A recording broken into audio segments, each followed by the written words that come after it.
दंगा होता है, जहां पर भी दंगा होता है इसका जिम्मेदार अमेरिका है। मौत का सौदागर है अमेरिका। या रसिया या यूक्रेन का लड़ाई हो, या अजरबैजान या आर्मेनिया की लड़ाई हो, या फ़लस्तीन या इजराइल की लड़ाई हो, किसी का भी लड़ाई हो, ये मौत का सौदागर अपना सौदा करते हैं। अमेरिका सौदा करते हैं। आप जानते हैं कि अमेरिका मिसाइल बम ये सब बेचते हैं, तो ये इनका कहीं पर भी कोई भी कंट्री में लड़ाई होने से इसका फायदा है। वो मर्द नहीं जो डर जाए हालात की खूनी मंजर से, वो मर्द नहीं जो डर जाए हालात की खूनी मंजर से, जिस हाल में जीना मुश्किल हो उस हाल में जीना पड़ता है। अब अहले तरकस बोलेगा ये बाजी किसने हारी है, ये बाजी हक की बाजी है, ये बाजी हक की बाजी है, ये बाजी तुम ही हारोगे। घर घर से मुजाहिद निकलेगा, तुम कितने मुजाहिद मारोगे। इजराइल फ़लस्तीन की जगह में गया है। उसको जब हिटलर मार रहा था तो फ़लस्तीन जगह दिया इजराइल को रहने के लिए। जब भूखा नंगा था वो, जब कोई कंट्री उसको पूछता नहीं था, इजराइल को कोई पूछता नहीं था, तो वो फ़लस्तीन में जाके उसे फ़लस्तीन के मुसलमानों ने समर्थन किया।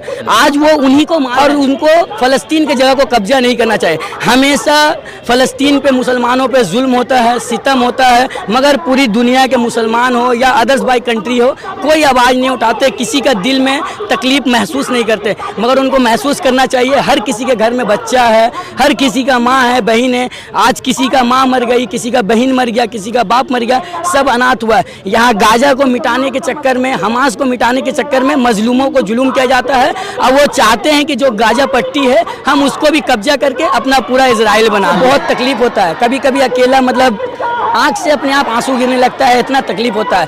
मैं पर्सनली फील करता हूँ कि मतलब मेरे भी घर में छोटे भाई है, बहन है, हमारी भी भगनी है, तो मैं पर्सनली फील करता हूँ, मेरा दिल दहल उठता है इस सब चीज़ से कि मतलब।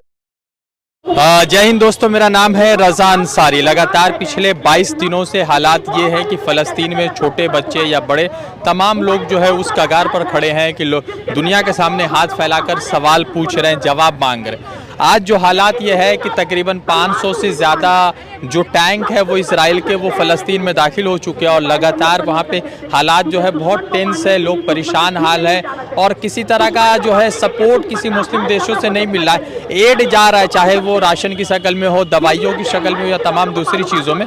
तो कुछ साथी से जुड़े बातचीत करें कि लगातार ये जो हालात बन रहा है उसको किस तरह से वो तमाम लोग समझते हैं, देखते हैं। क्या नाम हो आपका? मोहम्मद अफरोज। क्या करते हैं अफरोज? कपड़ा सिलाई करते हैं। काम करते हैं। अफरोज, ये है कि हालात ये है कि अभी फ़लस्तीन में बहुत ज़्यादा मामलात ख़राब है। क्या लगता है कि कौन जिम्मेदार है और कब इसका हल निकलेगा? इसका सबसे बड़ा जिम्मेदार है अमेरिका सरकार।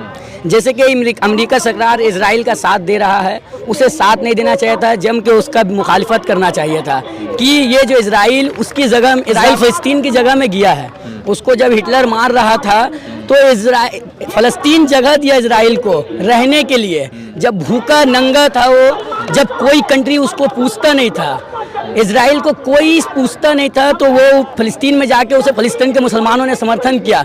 आज वो उन्हीं को मार रहे हैं, ये बहुत बड़ी गलत कर रहे हैं। जैसे कि यूएन के जो कमेटी है 193 का जो कमेटी है, तो उसको जो डिसाइड किया था 1947 में कि मतलब एक छोटा सा इजराइल बनाया जाए और उसको अलग नागरिकता दिया जाए, तो जिस हिसाब से उस वक्त बंटवारा हुआ था उसी तरीका में उनको कायम रहना चाहिए था, और उनको फ़लस्तीन की जगह को कब्जा नहीं करना चाहिए। हमेशा फ़लस्तीन पे मुसलमानों पे जुल्म होता है, सितम होता है, मगर पूरी दुनिया के मुसलमान हो या अदर्स बाई कंट्री हो, कोई आवाज़ नहीं उठाते, किसी का दिल में तकलीफ़ महसूस नहीं करते। मगर उनको महसूस करना चाहिए। हर किसी के घर में बच्चा है, हर किसी का माँ है, बहन है। आज किसी का माँ मर गई, किसी का बहन मर गया, किसी का बाप मर गया, सब अनाथ हुआ है। यहाँ गाजा को मिटाने के चक्कर में, हमास को मिटाने के चक्कर में मजलूमों को जुल्म किया जाता है, और वो चाहते हैं कि जो गाजा पट्टी है हम उसको भी कब्जा करके अपना पूरा इजराइल बना लिया। यही इजराइल का मकसद है। अच्छा, एक बात बताइए कि अभी जिस तरह से लगातार आवाज़ उठ रही है, इन आवाज़ों से कोई फ़र्क नहीं पड़ता है, और जो छोटे छोटे फ़लस्तीन के बच्चे उन लोगों को देखते हैं तो क्या रिएक्शन होता है? ये आवाज़ सिर्फ सब मुंह से आवाज़ उठा रही है, कोई भी मोटा मोटी सही तरीक़े से स्टेप नहीं ले रहा है। इसको स्ट्रिक्टली स्टेप लेना चाहिए अदर्स बाई कंट्री को, जो इस्लामिक ओआईसी का संगठन है, इसको स्ट्रिक्टली एक्शन लेना चाहिए इजराइल के ऊपर। मगर कोई भी कंट्री समर्थन सिर्फ एकमात्र ईरान कर रहा है, जो उन्होंने कंधा से कंधा मिला के छोटे बच्चों के लाश वाश जो है लगातार, जो छोटे बच्चे के फोटोज़ वीडियोज़ आते हैं, उन सब चीज़ों पर क्या कैसे देखते हैं, क्या रिएक्शन होता है? उससे बहुत तकलीफ होता है। कभी कभी अकेला मतलब आँख से अपने आप आंसू गिरने लगता है, इतना तकलीफ होता है। मैं पर्सनली फील करता हूँ कि मतलब मेरे भी घर में छोटे भाई है, बहन है, हमारी भी भगनी है, तो मैं पर्सनली फील करता हूँ, मेरा दिल दहल उठता है इस सब चीज़ से कि मतलब इस तरीक़ा से जुलूम हो रहा है। इंसानियत क्या मर चुका है? इंसानियत मर चुका है, कोई आवाज़ उठाने वाला नहीं है इसके लिए। रशिया यूक्रेन का हुआ तो यूक्रेन के समर्थन में काफ़ी सारे लोग खड़े हो गए। जहाँ पर भी दंगा होता है, जहाँ पर भी दंगा होता है, इसका जिम्मेदार अमेरिका है। मौत का सौदागर है अमेरिका। या रसिया या यूक्रेन का लड़ाई हो, या अजरबैजान या आर्मेनिया की लड़ाई हो, या फ़लस्तीन या इजराइल का लड़ाई हो, किसी का भी लड़ाई हो, ये मौत का सौदागर अपना सौदा करते हैं। अमेरिका सौदा करते हैं। आप जानते हैं कि अमेरिका मिसाइल, बम ये सब बेचते हैं, तो ये इनका कहीं पर भी कोई भी कंट्री में लड़ाई होने से इसका फ़ायदा है, अमेरिका का फ़ायदा है। इसीलिए ही हर 4 महीना 6 महीना में चाहते हैं कि कोई ना कोई कंट्री से झगड़ा होते रहे, मौत का लाश बिसते रहे, मगर उनका ये बिजनेस चलता रहे। ये अमेरिका पूरा जिम्मेदार है इसका। तो प्रोटेस्ट हो रहा है, क्या मतलब उनके जज्बों को देखकर क्या आता है, कुछ याद आता है मन में?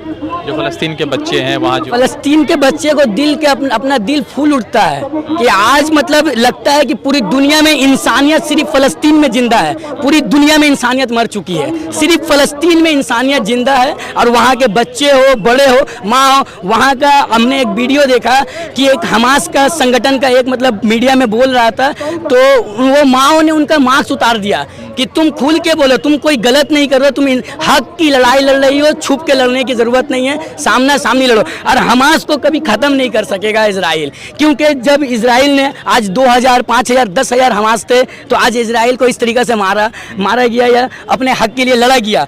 तो इस आज क्या हुआ, जो अनाथ बच्चे हुए, माँ हुए, बहनें हुए, आज 5 लाख मैंने आज़ाद इंडियन में सुना कि मतलब 5 लाख फिर से हमास ज्वाइन कर रहे हैं। तो उन जज्बों को मेरा सलाम है, उन जज्बों को मेरा सलाम है जो सबको खोने के बाद भी अपना हक के लिए लड़ने के लिए खड़ा है।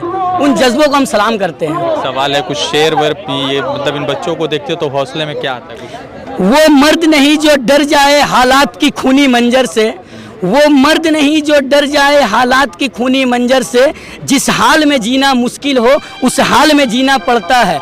अब अहले तरकस बोलेगा ये बाजी किसने हारी है, ये बाजी हक की बाजी है, ये बाजी हक की बाजी है, ये बाजी तुम ही हारोगे। घर घर से मुजाहिद निकलेगा, तुम कितने मुजाहिद मारोगे। घर घर से मुजाहिद, खाली फ़लस्तीन नहीं, वर्ल्ड से मुजाहिद निकलेगा, तुम कितने मुजाहिद मारोगे। तो लगातार जो है विरोध प्रदर्शन भी चल रहा है। महिलाएं इस तरह से मुस्लिम समाज की लगातार इस विरोध प्रदर्शन में आ रही हैं, शामिल हो रही है। कुछ लोगों से और जुड़ते बातचीत करते हैं।